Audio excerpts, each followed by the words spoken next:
Identical twins Brian and Alfred Calzacorto grew up in a home shrouded in secrecy. There's something going on in that house that the neighbors have no business knowing. When their father's mysteriously murdered, the boys flee home. It takes a cold-blooded person to shoot someone while they're asleep. There must have been a Jekyll and a Hyde inside that house. But dark deeds seem to follow them wherever they go. You've never been to her apartment? No. Did you kill her? No. The police are finding that these twins are tough to crack. And it may be impossible to catch a killer when he has an identical twin. For all intents and purposes, identical twins are like clones. They had two suspects, one DNA. We could tell that he was just pure evil.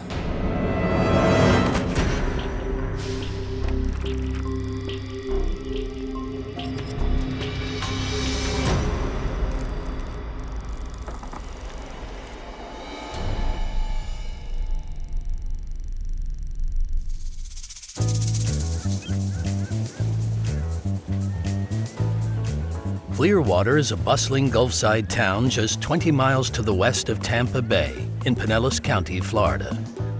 Clearwater, Tampa Bay area is a beautiful town with very great weather throughout the course of the year. It's rarely a bad day for an outdoor activity.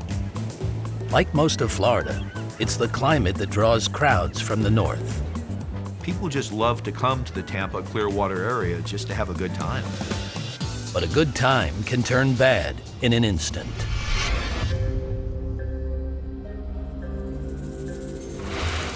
It's late in the afternoon, and 23-year-old Lori Colanino is chatting with her friend, Scott Kelly. Lori Colanino worked as a cocktail waitress and an aerobics instructor. She had applied that morning to paramedic school. She wanted to help people. She was a really vivacious, beautiful woman. One of those people that people were kind of attracted to. She had a lot of friends. She's on the phone with her friend Scott Kelly, and their conversation is interrupted when she cries out. Hello? Hello? The phone goes dead. Lori?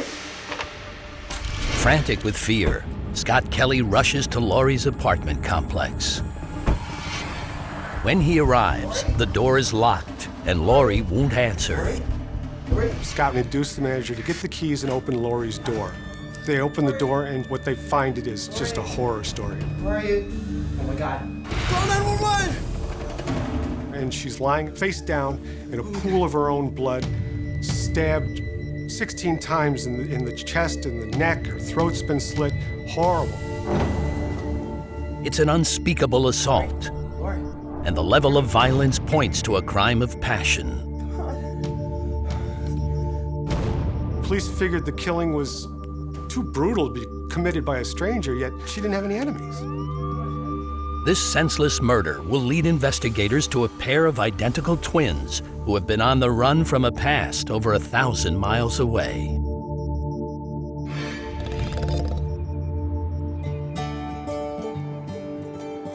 Donora is a small town in the Rust Belt of western Pennsylvania. It sits on the banks of the Monongahela River. Donora is 30 miles south of Pittsburgh, primarily a blue-collar town, tough as nails, hard-working, hard-drinking. That's life in Donora. Donora's nickname is Home of the Champions. They're proud of their native sons who became sports stars, most notably St. Louis Cardinal baseball legend Stan Musial. But Donora is also home to another set of native sons, identical twins, Alfred and Brian Calzacorto. Along with three sisters, the boys were the children of police detective Alfred Calzacorto Sr. and his wife, Mary Ann. That whole family was good looking. The father, the mother, the girls, the boys, they were all good looking kids. They too were very congenial, very friendly. As is true of most identical twins, everyone treated Alfred and Brian as special and told them how remarkable they were. That picture's got nothing on you! As boys, Alfred and Brian shared a tight bond, and they lived what seemed to be a picture-perfect all-American childhood. They played Little League. They were in Boy Scouts. On Sunday, they were altar boys. Come on, Alfred, you got this one. Yeah, they were fantastic kids. We used to go and watch them play baseball. I mean, they were regular team players. Throughout their childhood, the bond between the twins remained solid. Yeah, Brian and Alfred, they were very close. They looked out for each other. Alfred, he looked out for his brother Brian more than Brian looked out for Alfred. Although identical in appearance, there were ways to tell them apart. Of course, they looked a lot alike. Green eyes, brown hair, but to know them, you could tell them apart. Alfred was the bright bulb, and Brian was the dim bulb. Alfred was just a little stronger mentally, stronger physically than Brian was. All right, come on, Brian, get up. Alfred Jr. certainly seemed to take the reins over Brian in regard to his dominance, his taking control, his being the leader. That certainly seemed to be his role in this dyad. Of the two, it seemed Alfred Jr. took after his father, Alfred Sr., who was a pillar in the community. I thought Alfred Sr. was a fantastic guy. He smiled all the time out on the street. He was just great, very congenial. Hey, Chris, how you doing? From all indications as a police officer, Alfred Sr. was well-respected, friendly, and very well-liked. With a large family, there were many mouths for Albert Sr. to feed, and a police officer's salary often wasn't enough. On his off-duty time, he would try to hustle up any type of painting job that he can paint. There was nothing to see Alfred on a stepladder painting a second-story trim around a house. Alfred Sr. took on random jobs around town, but his primary income came from working the night shift at the police department. When he came home from work and went to bed, there had to be utter silence in that house. But even when Alfred wasn't sleeping the day away, the Calzacorto household seemed a little too quiet. There was something a little bit off about the Calzacorto house. The twins' parents were not social at all. They didn't mingle with other kids' parents. They tried to keep the boys home. The other kids in the neighborhood, including myself, we were allowed on the property, but the strangest thing was we weren't allowed in the house. What's going on, guys? What's up, man? They would never give us water or any kind of drinks. That was uncalled for. Can't get some water? No, man. As the boys grew older, the twins began to push back against their father's strict rules. One night, we were all at a graduation party, and we was wondering where Brian and Alfred was. All of a sudden, Brian and Alfred showed up. You know, they just said, well, we had to sneak out of the house so Mom and Dad wouldn't know we left. It didn't take long for Alfred Sr. to figure out the boys were missing. What are you doing sneaking out? The Calzacorto parents came and got him and dragged him home. It was very embarrassing. It seemed Alfred Sr. controlled every aspect of the twins' lives. All the neighborhood kids had girlfriends, except for Brian and Alfred. I don't think they were allowed to date. Hey guys, what's up? Hey, Angela. Yeah, hey, she's got some girlfriends. They're gonna be down at the park. You guys wanna go with us? Defying their father's rules would have consequences the twins were reluctant to challenge. Though a bit odd, overall, the family aloofness doesn't yet appear suspicious. In other ways, the Calzacortos were quite normal. There was a large family. They had aunts and uncles that would visit, and they would go visit them. And they were social in that way. It was with non-relatives who lived on their street and on their block, not much communication whatsoever. The Calzacorto house remains closed off to the rest of the world. Whatever happened on the inside house, none of the neighborhood kids, we knew nothing about what was going on the inside. But silence always draws attention, and rumors began to swirl that Albert Sr. had something to hide. That seems to be the overarching theme, that Alfred Sr. was an abusive father. I'm out there 12, 14, 16 hours a day. He must have been a totally different person in that house. It's the only thing I could think of. Under the strict supervision of their father, the twins graduate from high school and attend a local college. Even after receiving their degrees, the boys continued to live at home. No one's hiring. End of the week, you have a job, or there's going to be trouble. Outgoing Alfred Jr. found steady work, but his quiet brother Brian loafed around the house. There was friction between Brian and his father. Brian had graduated from college, but had been unable or unwilling, perhaps, to find a job. And their father didn't hide his disdain. He was constantly talking about Brian not getting a job, and he told that to others. He started complaining how Brian just refuses to work, how he's a lazy bum. Brian wasn't even trying to find a job, like he didn't want to work. Well, isn't this a pretty picture? I did hear Alfred Sr. hollering at Brian. Every day I come home and I see the same thing, day in and day out. It seemed like they didn't have a good relationship together. But these father-son arguments would soon come to an unexpected end.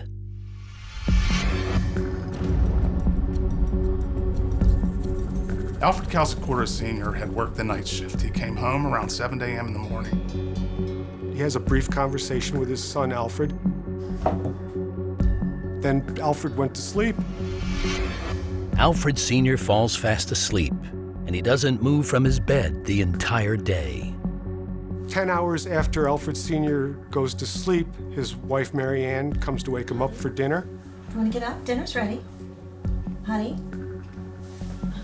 But Mary Ann is about to make a horrible discovery. Honey? Honey? Oh, God. Oh, my God. Alfred! Alfred, come here! Alfred Jr. was downstairs. He heard his mother scream. He ran up to her, and there he saw his father in bed. Why does he have blood on his face? And he doesn't wake up. He's dead in his bed. Police soon arrive at the house, and it's quickly surmised that Alfred Sr. died peacefully in his sleep. It looks like it's natural causes. There's a little bit of blood on the bedding and on his shirt, but it looks like he had a brain aneurysm. Out of respect for a fallen officer, the Donora police offered to remove the corpse and clean up the bedroom. The police department just called someone from the road crew with a pickup truck and said, hey, get rid of this stuff. They removed the bed, all the linens, they scrubbed the floor, they cleaned up everything, and they threw it over a hillside at the garbage dump here in Donora. But Alfred Sr.'s death isn't as simple as it seems. It isn't until the body is taken to the mortuary when the mortician discovers, well, at first he thinks it's a pimple. Upon closer examination, he realizes that it's a bullet hole. The coroner comes, and during autopsy, they find a .32 slug in Alfred Sr.'s brain. Alfred Calzacorto Sr. didn't die in his sleep. He was murdered. And then the whole nature of the investigation changed. But so far, police can't find a murder weapon, and the crime scene has been compromised. Once all the evidence was removed, there's no way you can find the gunpowder or the residue on Alfred Sr.'s forehead, simply because he was already washed down. The crime scene was totally contaminated. Everything was wiped clean. Since Alfred Sr. never left his bed and no one entered the home, the focus shifts to the family. The Calzacortos are under suspicion, and suddenly one of the twins vanishes. Not only was it strange that he suddenly disappeared, it was strange that he never came back. This boy was gone. And the twin left behind isn't saying a word. They stood solid. Not a one of them were talking. There must have been a Jekyll and a Hyde inside that house.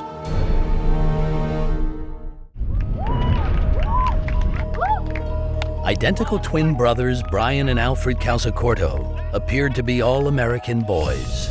They played Little League. They were in Boy Scouts. On Sunday, they were altar boys.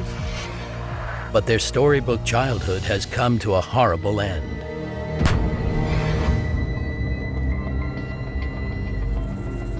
The twins' father, Alfred Calzacorto Sr., has been murdered in his bed.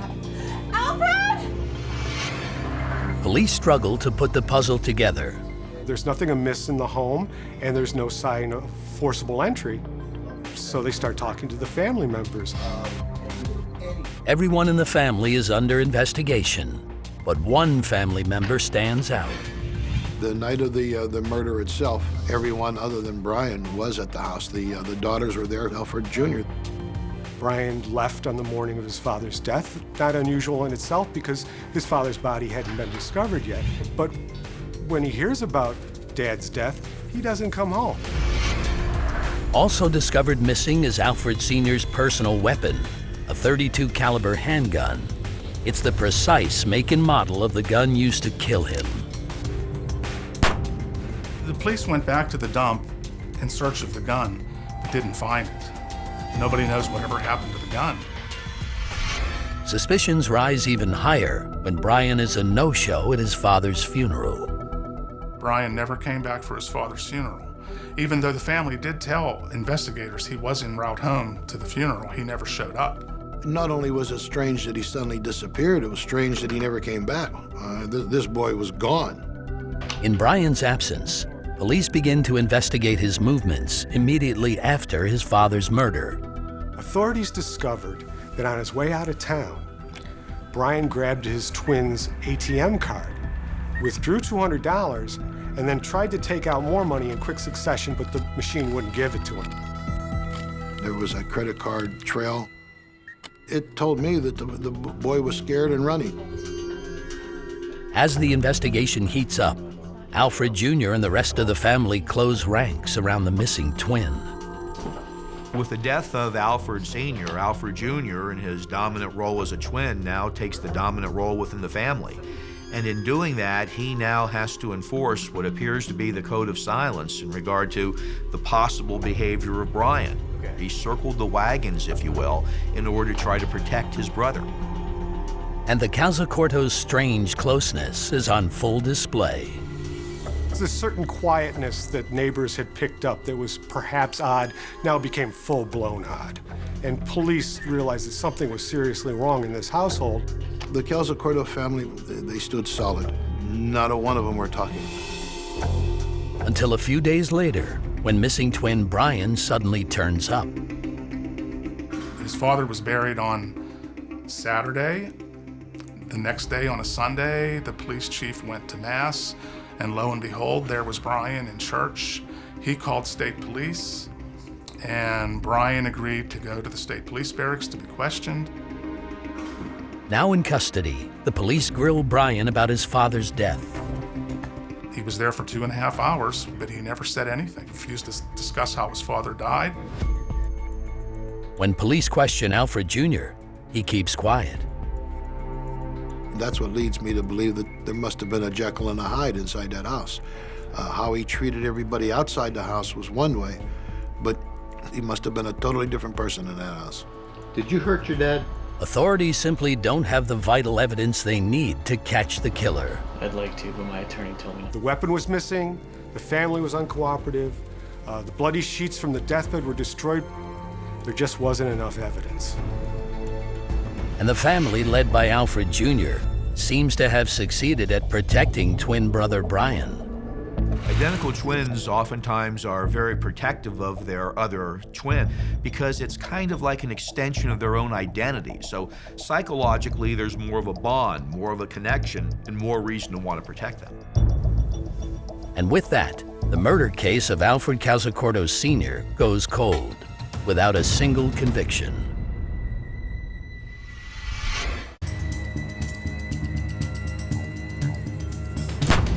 A year following Alfred Calzacorto's murder, the mystery behind his death still baffles investigators. But they're not letting go. They want to get to the bottom of the case. The coroner calls for an inquest into Alfred's death, and the Calzacorto family shows up, except for Brian. I'm going to have to plead the fifth. And when summoned, the family once again closes ranks and gives up nothing.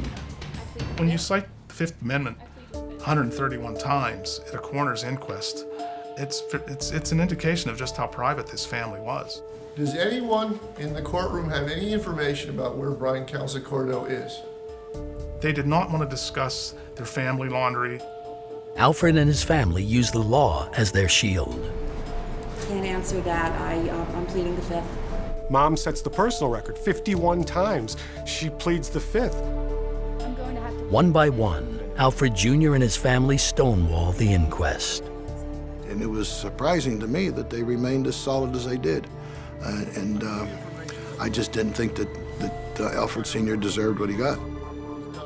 And once again, the case goes cold.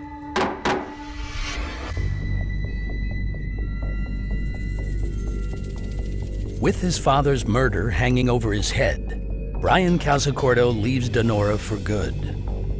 Brian has fled. He's now in Florida. He's working as a shoe salesman, living alone in Pinellas County, Florida, near Tampa. Florida is a place when people need to get away from something, they frequently end up here. And Brian Calzacorto needed to get away from something. Forever bound by birth, Alfred Jr. soon packs his bags and joins twin brother Brian in Tampa Bay. Alfred comes to live with him. For the time, they stay together in a guard apartment. Eventually, Alfred Jr. settles into Tampa Bay, while Brian finds an apartment complex on the other side of town. This is a big, sprawling apartment complex. Many units, hundreds of people live there. Although filled with potential new friends, Brian can't seem to connect with others.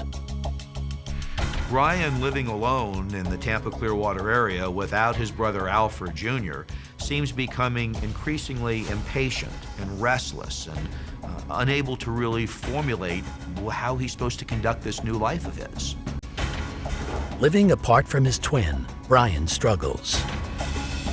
When twins separate and are away from each other for any period of time, it seems that the dominant twin does better with that kind of individuation, an opportunity to kind of go their own way.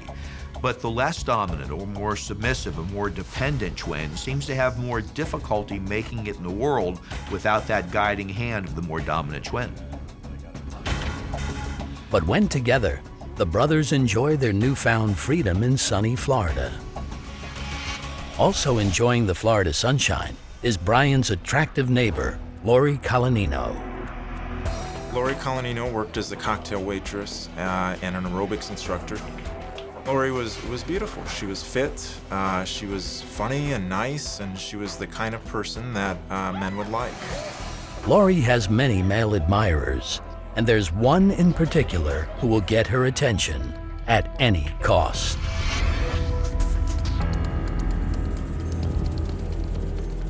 Two days into the new year, Lori Colanino decides to make a change. She had higher goals in mind for her life, and she had applied that morning to paramedic school. She wanted to help people. And that afternoon, she leaves her apartment for a jog.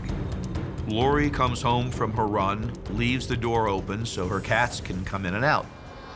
But Lori has no idea she's just left the door open to unimaginable evil.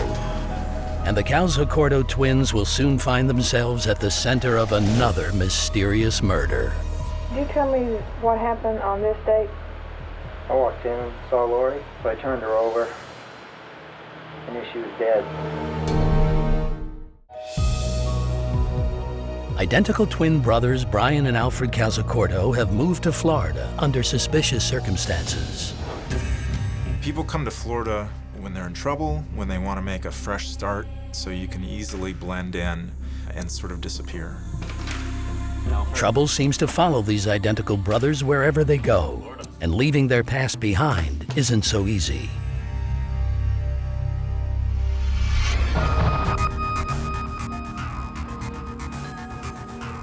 Lori Colanino is back in her apartment after a vigorous run. Lori's usual routine involved going to the gym, doing aerobics, running. This was part of her health-minded lifestyle. You like that, don't you? Yes, you do. Lori was said to be a very attractive young lady who certainly had a lot of admirers, a lot of people who noticed her. Hey, Scott. Lori picks up the phone and calls her friend, Scott Kelly, to talk about her plans for the future. She's on the phone with her friend Scott Kelly, and their conversation is interrupted when she cries out. Hello? The last thing Scott Kelly hears is another man's voice, and he worries that something horrible has happened. Lori? Lori? The assailant forces Lori to the floor, and they struggle. Scott calls her repeatedly, but his calls go unanswered. He's absolutely crazy out of his mind with fear, worry. Lori fights for her life. Hi, this is Lori. I can't come to the phone right now. If you'd like, leave a message at the beep, and I'll get back to you as soon as I can. See ya. And finally, it comes to a violent end. Scott just had a bad feeling that something was wrong here. He got into his car and headed over to Lori's apartment. As Scott speeds towards Lori, concerned phone calls pour in. Lori, this is I'm at home. Give me a call anytime, okay? 1:30 in the afternoon. You should be up by now, even if you did work last night. Give me a call. See ya. Call me at work when you get a chance. I go in at 4. I'll be here until then. See ya. I just want to make sure you're okay. Scott arrives 40 minutes later and races up to her door. Lori! Lori? Lori? The door is locked, so he goes and gets a manager who opens the door for him, and they discover just a horrible scene. Where are you? Oh my God. When he opens the door, Scott discovers his worst nightmare has just come true. They find Lori Colanino on the floor and dead. This was certainly a gruesome murder in that Lori was found strangled, multiple knife wounds, including her throat being slit. When the forensic investigators examine Lori's body, they make a grisly discovery. Police discover that in addition to being stabbed multiple times, Lori had also been brutally raped. One thing they find out is that Lori had a habit of leaving her door to the outside open so that her cat could come and go as it pleased. So they figure that somebody could have gotten into her apartment without having to break in. So far, there seem to be no witnesses, but this stealthy killer has made one big mistake. Investigators discovered that semen had been left on Lori's body, and that would become a critical piece of their investigation. Authorities have the DNA of the killer, and now they need to find a match. Police figured the killing was too brutal to be committed by a stranger, yet she didn't have any enemies. Police focus their investigation on the man closest to Lori Colanino. Any investigation is going to start with the person who discovered the body. You know, they're going to look at him really hard, and they did with Scott Kelly. Scott, could you tell me what happened on this date? I walked in, saw Lori, so I turned her over. Her tongue was all swollen. I knew she was dead. In addition to Scott, detectives investigate another man from Lori's past. Lori had an ex-boyfriend. Their relationship and their breakup had been somewhat contentious. The ex-boyfriend would call Lori in the middle of the night, meow into the phone. He was someone that the investigators wanted to look at too. Investigators know the semen holds the key to solving Lori's murder, so they have both suspects submit a blood sample. In the early 1990s, it would often take months for detectives to get back results, sometimes even years. While they're awaiting lab tests and trying to solve this case, there's a killer on the loose. When the DNA results return 5 months later, detectives are stunned. It's impossible for either man to have been the killer. Even in the 1990s, the DNA testing technology was extremely powerful. It could easily point a finger to a given perpetrator. Now the two most logical suspects have been definitively crossed off the list. And with no other leads in the Colanino murder, the case goes cold.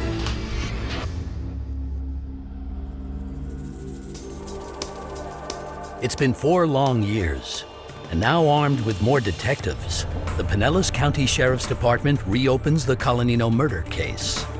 But this time, authorities decide to cast a wider net to catch Lori's killer.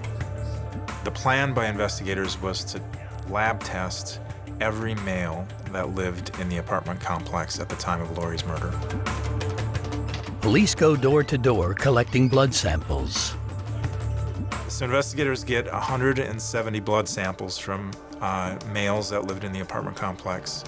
And everybody was very cooperative with the police. Everybody except for one apartment. The police could never, no matter how many times they went there, they could never ever get somebody to answer the door. The mystery man lives directly across from the Calanino apartment. And police soon learn his name is Brian Calzacorto. The police were knocking at his door. They were leaving business cards trying to get him to submit to this DNA test. When they run the background check, police learn of Brian's checkered past. Certainly when investigators found out that Brian Calzacorto was a suspect in the murder of his own father, it got their attention. Brian Calzacorto quickly becomes their top suspect, but for an arrest, police will need his DNA. And once again, he's nowhere to be found. Brian is doing what's worked for him possibly in the past. He's doing what's worked before. He takes off, he leaves, he tries to extricate himself from situations. He pawns some items and disappears. Without Brian's blood sample, the investigation stalls again until detectives catch an unlikely break. All of a sudden, they get a phone call, and it's Brian Calzacorto's identical twin brother, and he is reporting that Brian is missing. I knocked on his door, didn't see his car, he didn't answer. So for the heck of it, I just turned the doorknob and the door opened. So I walked in, and I looked around, I thought it was peculiar, he wasn't there. So then that's why I started calling family members and reported it. Police now know that Brian Calzacorto has an identical twin, and as a twin, Alfred possesses precisely what they need to nail Brian for murder. So in this case, it seems that Brian and Alfred came from a single egg and thus have the same exact DNA sequence. For all intents and purposes, identical twins are like clones. Investigators realize that the same DNA exists inside his twin brother, and so they want to get it. If they get a blood sample from Alfred, they can potentially make a match to the crime scene. But when police approach Alfred, they're stonewalled again. Alfred says, no, I'm not going to give you a blood sample. Being identical twins, I know that we have the same DNA. You guys can link me to anything down here. Link you to what? Anything. I don't know. Well, if you've done something to be linked to? No. I mean, look at OJ. I mean, who knows? It seems that no matter what the situation that occurs and what trouble or bind that Brian gets in, Big Brother Alfred Jr. seems more than likely to come in and lend assistance. But when it comes to DNA, having one twin is like having both, and detectives grill Alfred about the murder. You've never seen her? No. There was a lot of media on that, and it was in the news. Did you see any of that? No. You've never been to her apartment? No. Did you kill her? No. Like most identical twins, Alfred Jr. and Brian, have a connection to each other and a loyalty to each other to watch out for each other, even if they may disagree with the other's actions. The stronger principle always seems to be, how can we protect or look out after our identical twin? Without Alfred's cooperation, there's not much hope of cracking the case, and they're forced to let him go. No, I'm not giving you my DNA. But just a few weeks later, police catch another lucky break. Brian is out on Clearwater Beach stealing valuables from beachgoers and gets captured. And so all of a sudden, the guy who investigators have been looking for several weeks is in custody. And just like his brother, Brian refuses to provide a blood sample. We'd like to ask you for a sample of your DNA. I don't want to get involved. Why not? I don't want any part of this. Police say, we know why you're not giving a blood sample. We know that it's because you're guilty of murder. He says, no, it has nothing to do with my guilt. It's got to do with the fact that up in Pennsylvania, police thought that I killed my own dad. I don't trust the police anymore. The investigators are in a bind. They can't draw blood without permission. And once again, the Calanino murder case goes cold. Investigators know that they have identical twin brothers that effectively, for the second time, managed to stonewall a police homicide investigation. The Calzacorto twins seem untouchable. But one twin's luck is about to run out. When the courts rule in favor of a new evidence collecting technique, it puts the twins back in the spotlight. This time, police are going to get a little bit more creative with what they do. Once you throw your trash away, the police can seize it. This is abandoned evidence. It's a treasure trove for the detective. But catching a killer twin isn't as simple as it seems. They had two suspects, one DNA. Identical twins Brian and Alfred Calzacorto have stood by each other during not just one, but two murder investigations. With both brothers refusing their DNA, the murder investigation of Lori Colanino goes cold for another 7 years. A natural inclination for identical twins like Brian and Alfred Jr. is to rely upon that protection of each other as a natural instinct. It's like a defense mechanism. They respond that way at the signs of trouble. For 38 years, the Calzacorto twins have had each other's back, but time is not on their side. I don't want to be framed.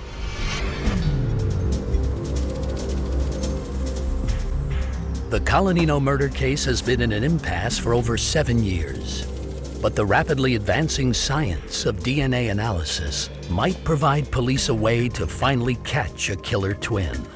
DNA technology evolved rapidly through the 1990s. We could perform DNA testing in many more places and types of specimens than we could in earlier days. Police no longer need to take a blood sample. They can get DNA from any cell in your body. And this time, investigators are determined to make an arrest. This time, police are going to get a little bit more creative with what they do. They set a trap for the Calzacorto twins. They stake out both apartments and wait for the twins to take out the trash. The courts have ruled that once you throw away your trash, it's no longer yours. It's in the public domain, and the police can seize it. When somebody spits out chewing gum or puts their cigarette in the trash can or in the ashtray, these are places that we can go for DNA. Emboldened by the new law, police make their move. From Brian's bag of trash, they collect a protective screen from an electric razor and several Marlboro cigarettes. From Alfred's trash, they get a disposable razor and a toothbrush. The twins unwittingly provide the very DNA sample they had both refused to give 7 years earlier. This is all the evidence they need. Cigarettes, toothbrushes, razors are swimming with DNA. And the items are quickly sent for analysis. So testing in the early 90s took a long time, but by the early 2000s it was much faster. We could do a test in 1 to 2 days. The entire case hinges on whether the DNA on the items retrieved from the trash bags match up with the semen on Lori. Without a match, the case may be dead forever. They send that to the Florida Department of Law Enforcement lab, and boom, bingo. The DNA matches the semen found on Lori Colanino. Police are now certain a Calzacorto twin raped and killed Lori Colanino. The chances of this DNA matching another person is 1 in 1 quintillion, and that's a number with 18 zeros. So the chances that there's another person on Earth who has this DNA are slim to none. But they now have a new problem. Identical twins share identical DNA. The police, I'm sure, thought they had the case in the bag. They had it nailed down when all of a sudden now they have 2 suspects again. They thought that DNA was going to solve crimes easily, but here they had a unique case. They had 2 suspects, 1 DNA. Despite all their advances, the Colanino murder case may be back to square one.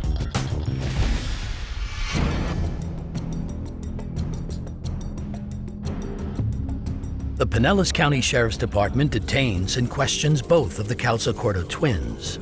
And it's clear that Brian is their primary suspect. I don't know her by name. He's the one that lived only 100 yards away from the victim. He's the one who could see her door from his living room window. And he's the one who worked only a couple of blocks away. Brian was the one that left when the police officers were going around asking for DNA from everybody. Investigators think it's Brian. He lived in the same complex, he has no alibi, and he's a suspect in a previous murder. With the physical and circumstantial evidence they've accumulated, the detectives feel certain they have their killer twin. And prosecutors choose to indict Brian Calzacorto for the crime. The case goes to the DA, and the DA says, we're going for the death penalty. Brian remains behind bars, but it doesn't mean he'll stay there.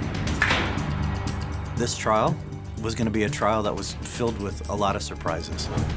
Brian isn't going to take the fall on his own. His shared genetic identity means there may be a way out. And Alfred Jr. suddenly finds himself on trial. The defense contended that the police had the wrong twin brother. The famous Calzacorto loyalty is about to come undone, and one twin will be pitted against the other. We could tell that he was just pure evil. Advances in DNA science have linked the Calzacorto twins to the vicious rape and murder of Lori Colanino. It's been a long 11 years, and they are hoping for a guilty verdict. But DNA may also provide a way for a killer twin to avoid a conviction. A very important part of this case is that if indeed the loyalties of these identical twins, Brian and Alfred Jr., remains together throughout the trial, DNA will be unable to separate the two of them as to who the murder culprit is. Both brothers share identical DNA, providing each an alibi. This genetic connection will turn the Colanino murder trial into a circus.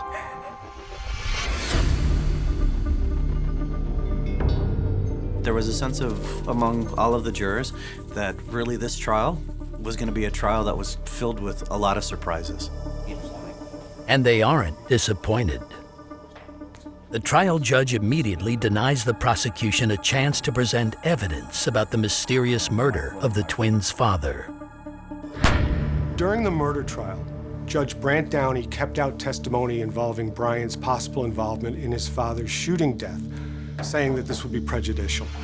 With that victory, Brian's defense team goes on the offensive.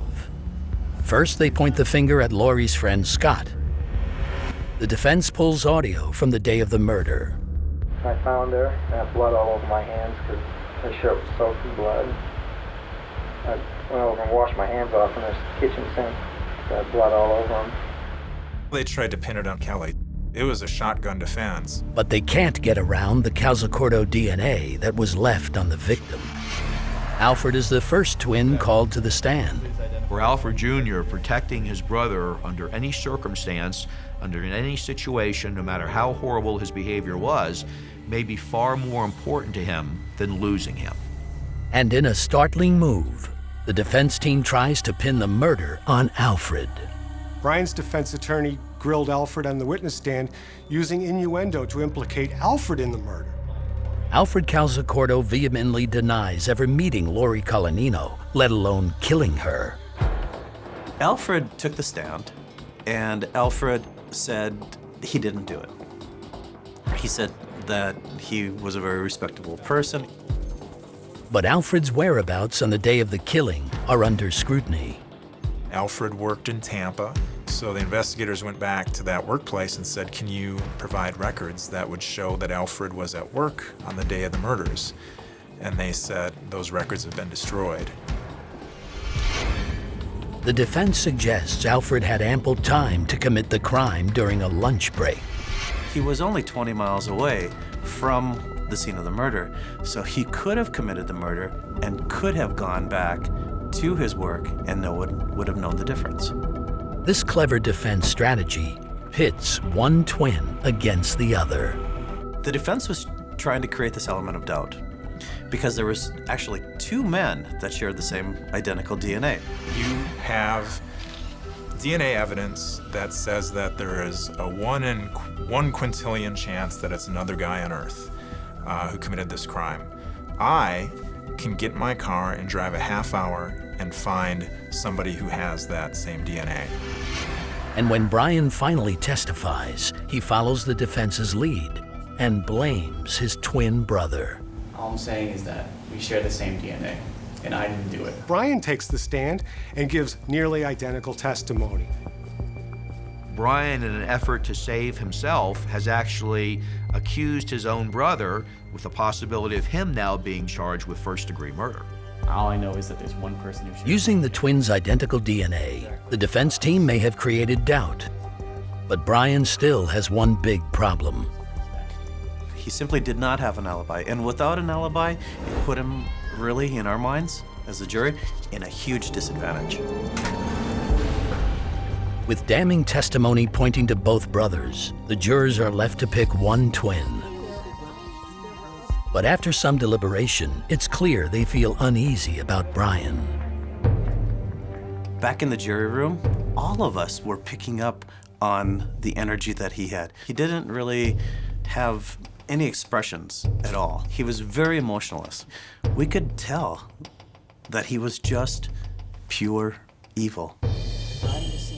It takes less than 5 hours to deliver a verdict. The jury took no time at all to convict Brian of rape and first-degree murder. Brian, he was stone-faced when it happened. He took it well, but Alfred looked really ticked off, and Mom quietly wept. Judge Downey sentences Brian Calzacorto to life in prison for the murder of Lori Colanino. But the Calzacorto family remains staunchly supportive of Brian. To date, they cling to his side, even when all seems lost. So just work on getting that attorney so we can just get the ball rolling so we know something's going on. Exactly. Yeah. Exactly. So, all right. Right. Here's Mommy again. Okay. We can't help but wonder if the Calzacorto family feels any remorse. I think they're all guilty. I think every one of them share the guilt for that girl's death. Every single one of them, from the wife on down. Brian and Alfred Jr. were drawn together by that same bond that identical twins seem to be drawn together by, and that's a sense of undying loyalty to each other. Brian Calzacorto, to me, defines the image of what an evil twin is really all about.